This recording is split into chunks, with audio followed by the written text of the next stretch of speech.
श्रीमद्रामचन्द्राय नमः। श्रीरामभद्राय नमः। श्री सीता रामाय नमः। आज कथा में बैठते बैठते आसन ग्रहण करने से पहले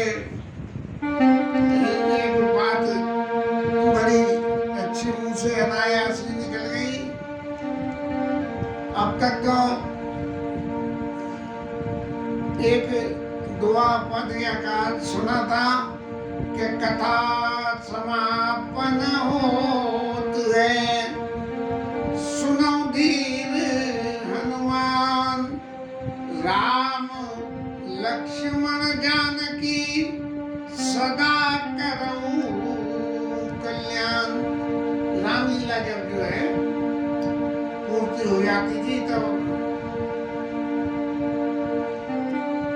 उस वक्त जो है व्यासासन से ये बोला जाता था। और एक और था, सांभली सूरत मन बसिया, सांभली सूरत मन बसिया, मेरे नैनों में आओ राम रसिया, मेरे नैनों में आओ राम रसिया। अब कोई अनायासी मुंह से निकला कि कथा शुरू अब होत है, और सुनो धीर हनुमान, और ये पीछे आके बैठिए, पीछे भूलिए, पीछे आके बैठिए और करिए कथा को पान। हनुमान जी महाराज, बिना हनुमान जी महाराज की कृपा के न राम कथा हो सकती है, न वक्ता कह सकता है और न श्रोता कह सकता है। महादेव जी राम कथा के आदि वक्ता और हनुमान जी महाराज आदि श्रोता। जहाँ जहाँ राम कथा होती है हनुमान जी महाराज वहाँ बिना बुलाए पहुँच जाते हैं और आसन पर विराजमान होकर और कथा को सुनते हैं। इसी भावना के साथ में ये बात जो आज मुँह से निकली,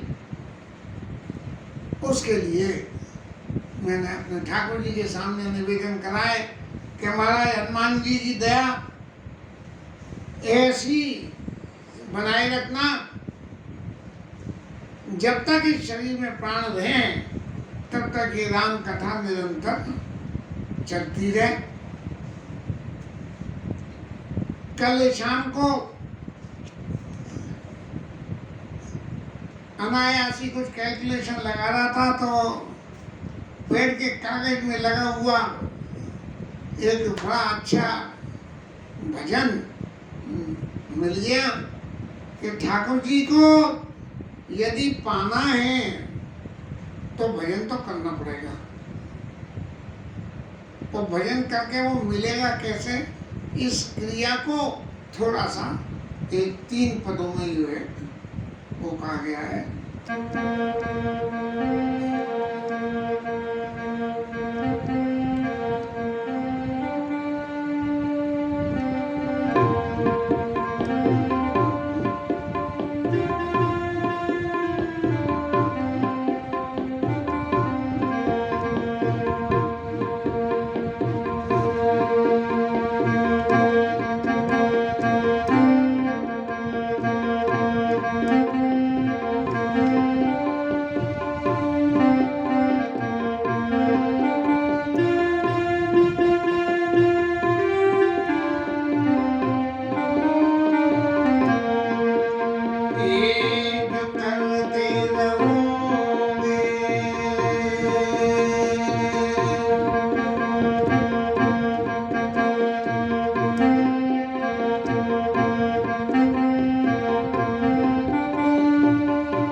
प्रेरणा से ये धीरे धीरे राम कथा का यत्न करते करते आज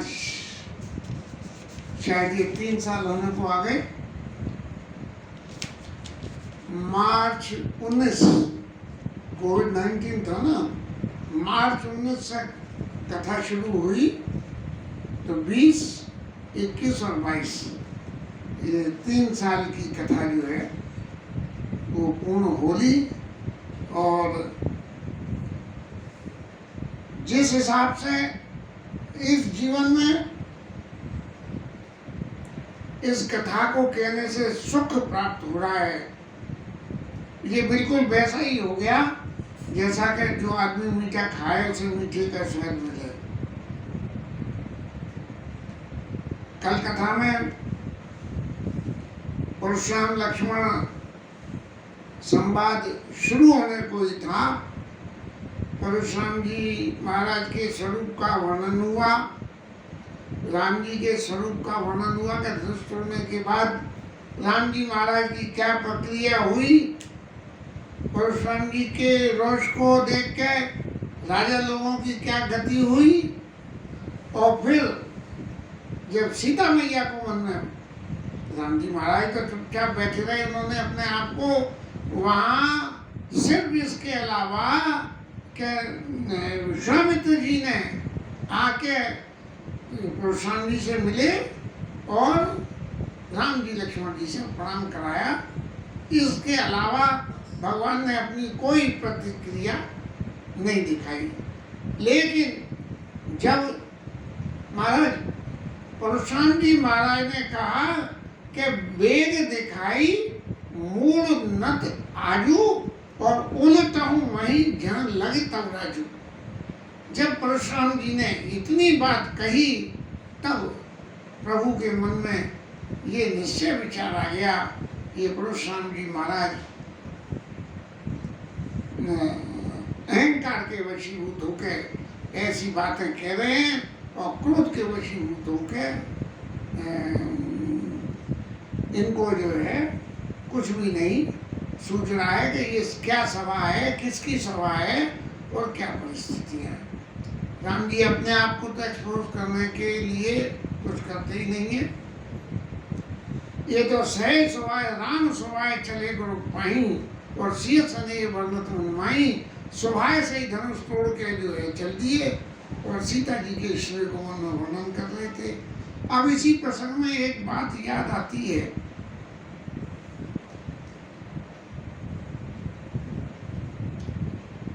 जिस वक्त शूर्पणखा की नाक कट गई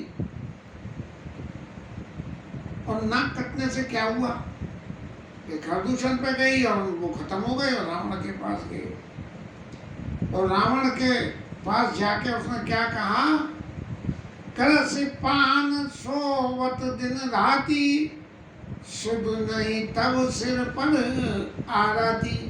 तेरा दुश्मन तेरे सिर पे आ गया, तुझे खबरी नहीं है।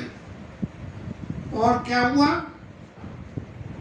और फिर ये तामसी शरीर होने के बावजूद भी शूर्पणखा के अंदर में कितनी नीति की बातें थी। राजनी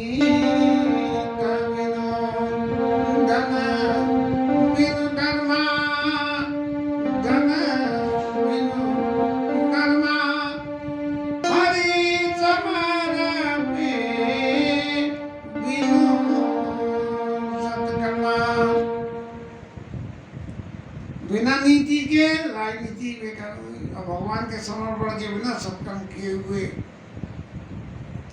सब बेकार हो जाते हैं। आप कोई भी सत्कर्म करें तो वो क्या है, न इति ममा, ऐसा क्या क्या जो है मंत्र बोल के कराया जाता है। अभी आधा ही मंत्र याद आया। तो समर्पण राजनीति बिनु धर्म धर्म हरे समर्पे बिनु सत्कर्मा और विद्या बिनु विवेक उपजाए। बिना विवेक पैदा हुए विद्या पढ़ना और बिना श्रम किए पढ़े और पाए। और बिना श्रम करके ही कोई नकल टकल करके श्रम बिन पास हो जाए, बिन श्रम किए पढ़े और पाए। और प्रीत प्रणय गुनि मरते गुनी ना सही वेगनी, शायद कुछ और रह गया। क्रोधी सम कामी हर कथा और ऊसर बीज भये फल जथा। क्रोधी को शांत होने की बात, और कामी को क्रोधी सम कामी हरि कथा, और कामी व्यक्ति को भगवान की कथा। अगर ये सुनाओगे तो बिल्कुल ऊसर में बीज डालने की बराबर हो जाएगा। तो रावण तू बात सुन, वो तो आगे का प्रसंग आगे होगा।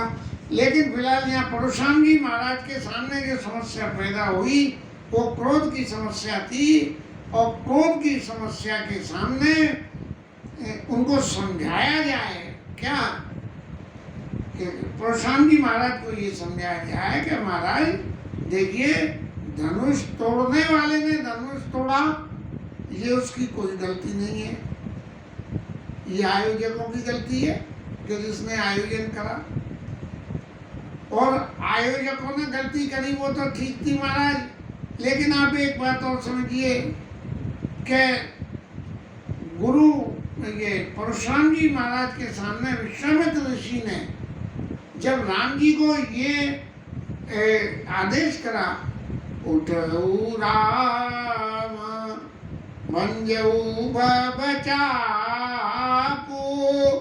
मेटाओ तात जनक परितापो। जब विश्वामित्र जी ने, जो उस काल में उनके शिक्षा गुरु थे, तो जब उन्होंने ये आज्ञा दी तब धनुष तोड़ा। अब राम जी महाराज ये कहें कि देखो परशुराम जी महाराज, आप तो बेटा गुस्सा कर रहे हो, मैंने तो कुछ भी नहीं करा, गुरु जी ने कही जो तोड़ दो भैया, गुरु कहेगा तो वही करेंगे, आपने भी तो। परशुराम पितु आज्ञा राखी और मारी मातु लोक सब साखी। महाराज आपने अपनी माता का वध कर दिया था पिताजी की आज्ञा मान के, आप ऐसे पितृभक्त थे, तो मैंने गुरु भक्ति में यदि धनुष तोड़ दिया तो मैंने कौन सा खोट कर दिया। लेकिन ये बातें कोई भी परशुराम जी के लिए उस वक्त मायने नहीं रखती थी, और हमारे प्रभु तो जो है सब तरह से समर्थ हैं और सब तरह से चतुर हैं। तो परशुराम जी महाराज के पास गए और सिर दबा के क्या कही उन्होंने,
शंकर जी के धनुष को तोड़ने वाला आपका कोई दास होगा।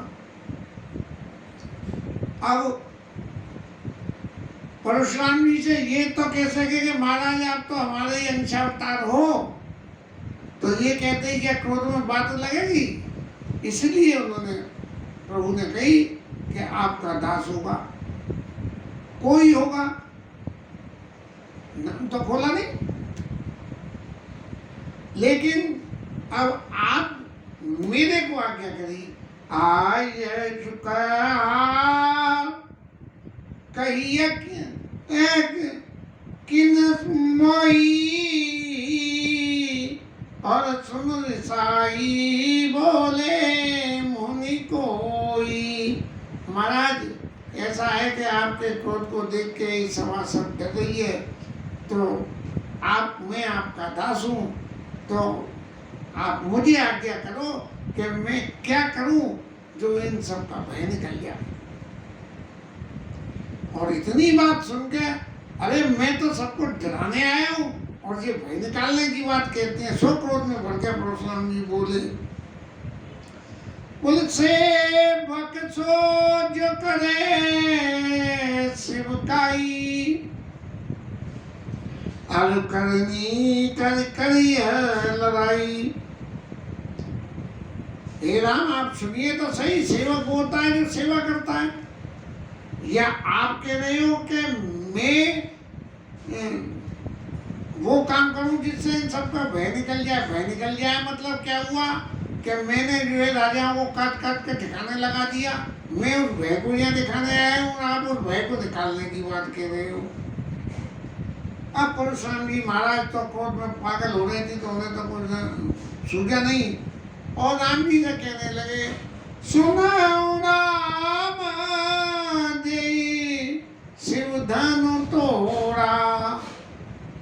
उन्हें ये राम जी की भाषा से ये पता नहीं लग पाया कि महाराज ये कह रहे हैं कि मेरे कोई आपका भक्त होगा और मेरे लिए क्या क्या है, जरा सी अपने जो है विद्या बुद्धि क्रोध को छोड़ के लगती तो समझ जाते कि ये इन्हीं ने तोड़ा है, जब तो ये बीच विचार करने आए हैं। अरे कोई आदमी किसी के यहाँ काम गलत कर दे और फिर फजीती फैले तो सबसे पहले आगे पहुंच जाता है कि भाई मैंने तो ये काम इसलिए करा है। तो राम जी ने जब कही तो भी जो है परशुराम जी महाराज सुन ही नहीं पाए, और फिर कह रहे सुनो राम जय शिव धनु तोड़ा, और सहस बाहु समसोर पुमोरा। सहस्त्रार्जुन के समान जो है वो मेरे दुश्मन है, मैंने उसकी भुजाओं को काट दिया था, 1000 भुजाएं थी, मैंने 1000 भुजाओं को काट दिया, उसके बराबर वो जो है मेरे दुश्मन है। तो भैया ने शंकर जी का धनुष टूटा है कि जो है लड़ाई का मैदान क्षेत्र हो रहा है, लेकिन परशुराम जी के विवेक शून्यता, क्रोध से विवेक शून्यता आ जाती है। इसलिए क्रोध जब भी आवे, क्रोध आने से पहले 2 मिनट 5 मिनट जैसा भी हो भगवत नाम का स्मरण कर ले तो शायद वो क्रोध शांत हो जाए। लेकिन परशुराम जी महाराज ने ऐसा नहीं किया, और राम जी के जे कहने से और उनका क्रोध बढ़ गया, और परशुराम जी बोले,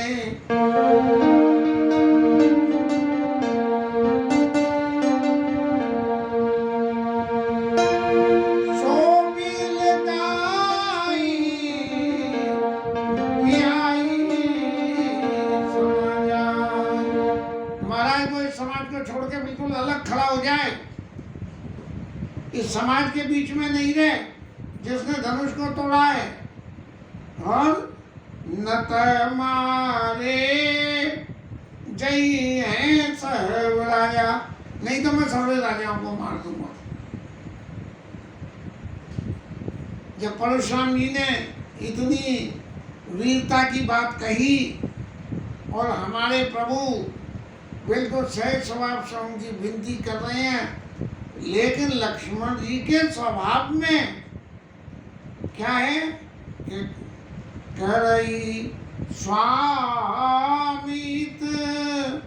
सेवक सोई, और दूषण कोटि दे किन कोई। राम जी लक्ष्मण जी राम अपने आप को राम जी का सेवक मानते हैं, और सेवक के ऊपर यदि कोई आँच आ रही है तो उनके सेवा नहीं, यदि स्वामी के ऊपर आँच आ रही है तो सेवक का फर्ज है कि उस आग को बुझाने का प्रयास करे। लेकिन लक्ष्मण जी महाराज को ये दिख गई कि ये आग ऐसे नहीं बुझेगी। एक निजी जीवन का कह लें तजुर्बा या किताबों से पढ़ के सीखा, आग जब भयंकर लग जाए बहुत ज्यादा और आप उसको बुझाना चाह रहे हैं और आग नहीं बुझ रही है तो क्या करना पड़ता है? जब आग नहीं बुझ रही होती है तो ये जलती आग के लिए ऑक्सीजन की कमी कर दो तो बुझ जाती है। जैसा कि YouTube पर भी देखा है कि सिलेंडर के रेगुलेटर में से रिसाव हुआ, और आग लग गई तो कोई पानी की बाल्टी डालने लगा, कोई कुछ करने लगा, कोई।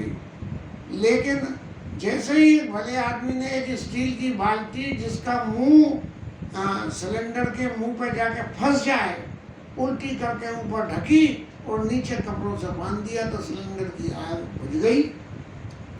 जंगल में दावाग्नि लग जाए तो एक चतुर व्यक्ति का ये फर्ज है कि वो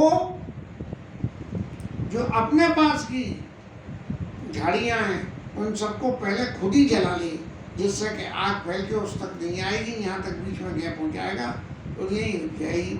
और यही चरित्र लक्ष्मण जी महाराज कह रहे हैं। लक्ष्मण जी महाराज कह रहे हैं, क्या कहने लगे, यही क्रिया करने लगे कि नई आग लगाना शुरू कर दिया पुरानी आग को बुझाने के लिए। बहुधन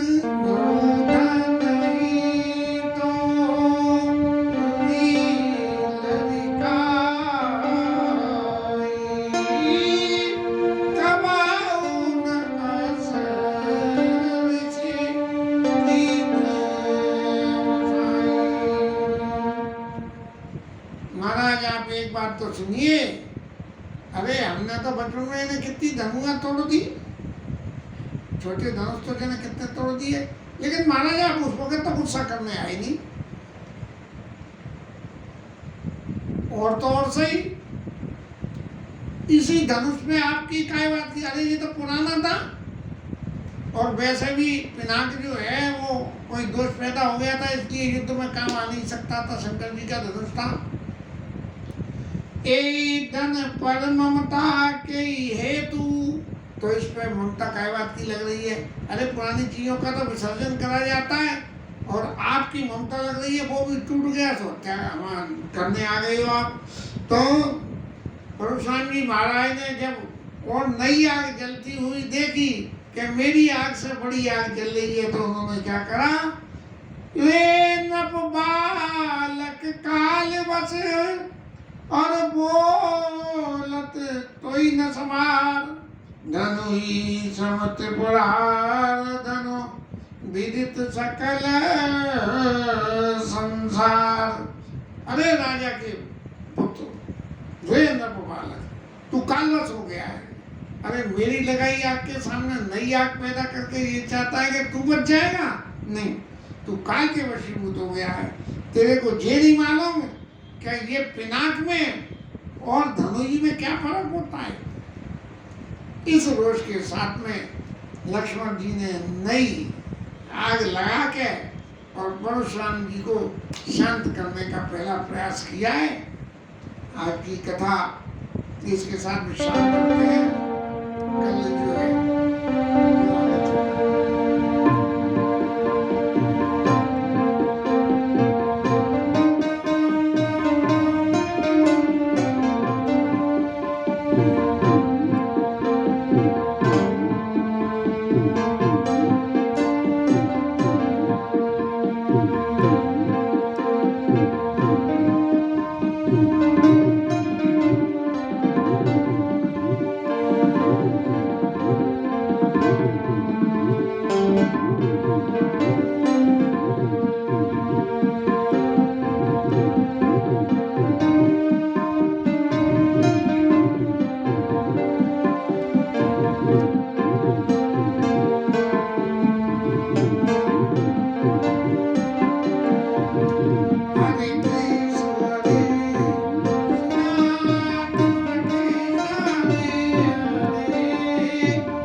रमापति महादेव की जय। शेराज धरण की जय। श्री राधा रानी जय।